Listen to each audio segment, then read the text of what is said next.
Hi, howdy, and hello guys, my name's Hank, and this was the first month I actually stayed dedicated to doing my movie reviews. And although there aren't a lot of you guys, I do want to say thank you to those of you who did consistently watch my videos, because it does really mean a lot to me.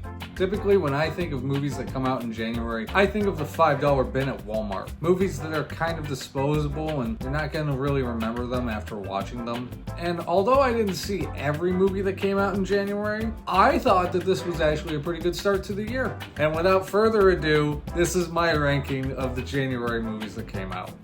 Number 5. This is gonna be the only movie on the list that I straight up disliked. And as I previously stated in my initial review, this movie lacks all tension despite Bill Skarsgård holding a shotgun to a dude's fucking head the entire movie. Another big issue I had with the movie is that it was more concerned with telling you rather than showing you.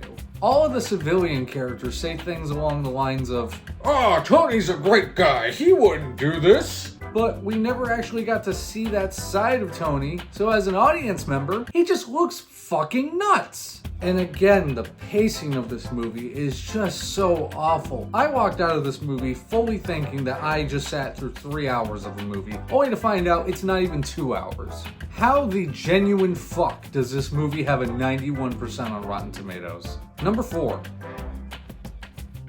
Mercy is a movie I walked into expecting it to be laughably bad, like straight up awful, but I actually ended up really enjoying this movie. And the pacing of this movie is so breakneck that the hour and a half that it is feels like 20 minutes. But unfortunately, the last 20 minutes of the film kind of lose track of what it's trying to be. It plays itself as wanting to be anti-AI, but then throws a curveball and then decides, oh, we're pro-AI now. Number 3.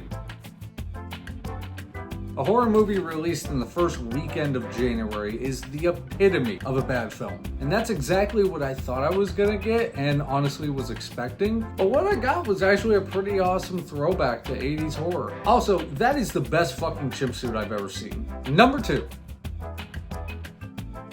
A significant improvement over the previous installment and a beautiful film about inner humanity. This Nia DaCosta film is a horror film for the ages. Number 1. Oh no, I'm stranded on a deserted island with Rachel McAdams. What a horrible predicament I'm in. A fantastic Sam Raimi film that feels like a send-off to thrillers of the late 90s and early 2000s, with incredible performances from our two leads, specifically McAdams. And with a great blend of tension and comedy, this is not just my favorite film of the month, but I think it's up there in the rankings of Sam Raimi movies like Evil Dead, Darkman, and the Spider-Man movies. Well, everyone, I'd say this was actually a pretty successful restart to my channel. And again, I want to say thank you to those of you who did watch my videos this month. And I hope you continue watching my videos because this is just a start. I've seen consistent improvement after every video I've made, so I'm only gonna get better. By the end of the year, there's no telling how much better I'll get. But for now, guys, thank you again for watching, and I'll see ya.